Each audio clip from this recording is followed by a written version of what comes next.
ወደዚህ አዲስ ማብራሪያው እንኳን በደህና መጣችሁ። ዛሬ ቀጥታ ወደ ዋናው ጉዳያችን ነው የምንገባው። መኖሪያ ቤታችን ለልጆች የመጀመሪያውና እጅግ የተቀደሰው የመማሪያ ክፍል መሆኑን እናውቃለን አይደል? የልጆች አእምሮ ልክ እንደ አንዲት ትንሽ ዘር ነው። ያቺ ዘር እንድታድግ እና እንድትለመልም ደግሞ የቤተሰብ ሚና እጅግ ወሳኝ ነው። እንግዲህ በዚህ ቆይታችን ወላጆች ይህን ትልቅ አደራ እንዴት በቀላሉ መወጣት እንደሚችሉ ከመነሻ ሰነዳችን ያገኘናቸውን ድንቅ ነጥቦች እናጋራችኋለን። ሰነዳችን ላይ ያገኘነው አንድ በጣም የሚገርም አባባል አለ። ትምህርት በመጽሐፍ ብቻ የሚገደብ ሳይሆን በዕለት ተዕለት ተግባር የሚዳበር ነው ይላል። ምን ማለት ነው ይሄ? ትምህርት በክፍል ውስጥ ብቻ የሚያልቅ ነገር አይደለም። በቤት ውስጥ የምናደርጋቸው የዕለት ተዕለት ነገሮች ለልጆቻቸው ልክ እንደ ፀሐይ ብርሃንና ውሃ ናቸው ማለት ነው።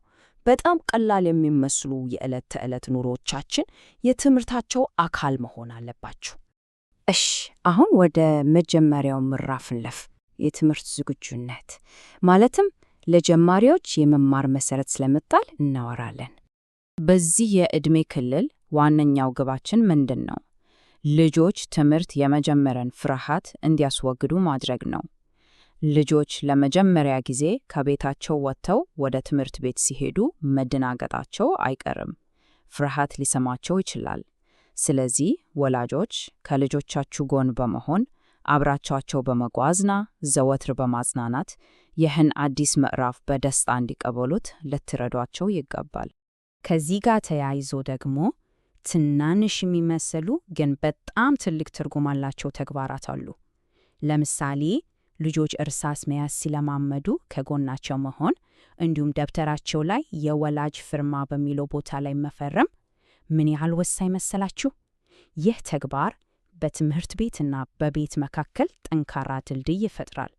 ያቺ ትንሽ የፊርማ ቦታ እናንተ በልጆቻችሁ የትምህርት ጉዞ ውስጥ አብራቻቸው እንዳላችሁ የምታረጋግጥ ትልቅ ማህተም ነች። ቀጣዩ እና ሁለተኛ ነጥባችን ስለ አካል ንጽህና እና ራስን የመንከባከብ ክህሎት ይሆናል።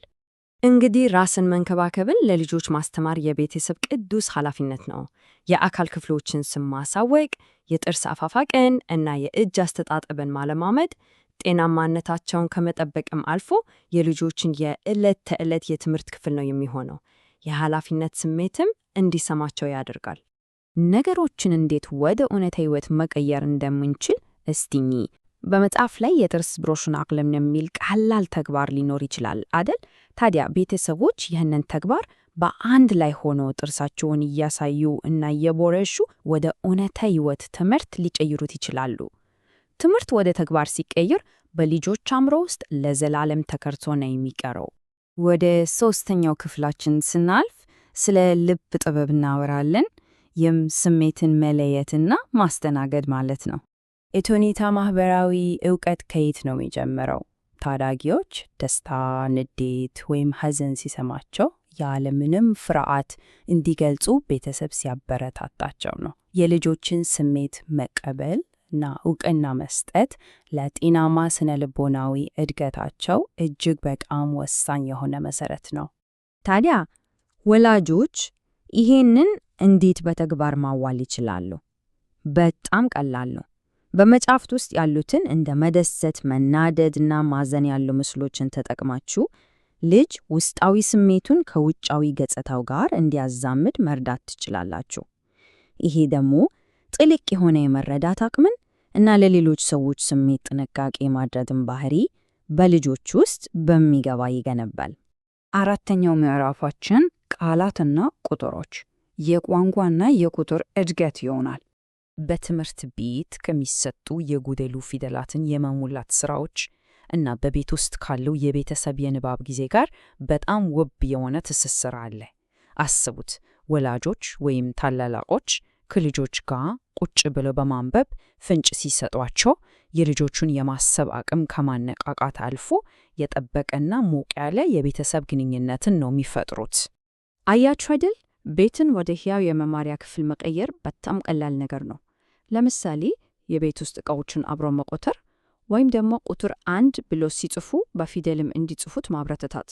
እነዚህ ቀላል የሚመስሉ ተግባራት ልጆች በጨዋታ መልክ ሂሳብንና ቋንቋን በቀላሉ እንዲረዱ ትልቅ አቅም ይፈጥሩላቸዋል። አምስተኛው ክፍላችን ደግሞ የፍጥረት ጠባቂዎች፣ የአካባቢ ግንዛቤ እና የደህንነት ጥንቃቄ። ልጆች ከፍ እያሉ ሲመጡ ለተፈጥሮ ክብር እንዲኖራቸው የማስተማሩ ሚና የቤተሰብ ነው። ለምሳሌ ስለ ዝናብ እና ፀሐይ ወቅቶች ማውራት፣ ለወቅቱ ተስማሚ ስለሆኑ አልባሳት መወያየት፣ እንዲሁም ደግሞ ተክሎችን በቤት ውስጥ በመንከባከብ የሚያስፈልገውን ትዕግስት በተግባር ማሳየት የልጆችን የአካባቢ ግንዛቤ በሚገርም ሁኔታ ያዳብራል። ከዚህ ባለፈ ግን ለደህንነት ቅድሚያ ልንሰጥ ይገባል። ቤተሰቦች እንደ ቢላዋ፣ ምላጭ እና ሌሎችም አደጋ ሊያስከትሉ ስለሚችሉ የቤት ውስጥ ዕቃዎች ከልጆቻቸው ጋር ቀጥተኛና ግልጽ ውይይት ማድረግ አለባቸው። ይህን ደብቀን የምናልፈው ጉዳይ አይደለም። ግልጽ ውይይት ማድረግ ልጆችን ከከባድ ጉዳት የሚጠብቅ ትልቁ ጋሻችን ነው። ስድስተኛ እና የመጨረሻው ክፍላችን የወላጆች የዕለት ተዕለት ቁርጠኝነት።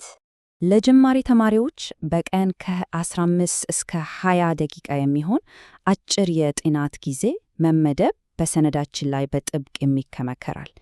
ይሄ ጊዜ እንግዲህ አሰልቺ ወይም ጫና የበዛበት ሳይሆን ወጥነት ባለው መልኩ የልጁን ሁለንተናዊ ትምህርት በእርጋታ የምንደግፍበት ወርቃማ ሰዓት መሆን አለበት።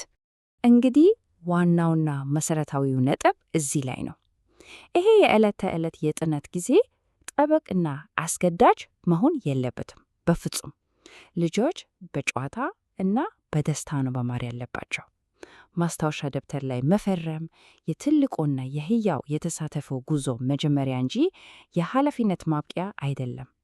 ትምህርትን ከቤተሰብ የዕለት ተዕለት ሕይወት ጋር ስናስተሳሰረው ብቻ ነው እውነተኛ እና ዘላቂ ውጤት የምናመጣው። በመጨረሻም አንድ ጥያቄ ላንሳ። በእነዚህ 5 ምሰሶዎች ላይ ተመሰርተን የምናደርጋቸው የዕለት ተዕለት ተግባራት በልጆቻችን ልብ ውስጥ ምን አይነት የመማር ቅርስ ጥሎ ያልፋሉ ብላችሁ ታስባላችሁ? የወላጆች የዕለት ተዕለት ቁርጠኝነት ነገውን ትውልድ እንደሚቀርጽ ፈጽሞ አንርሳ። ይህን ማብራሪያ አብራችሁን ስለተከታተላችሁ ከልብ እናመሰግናለን።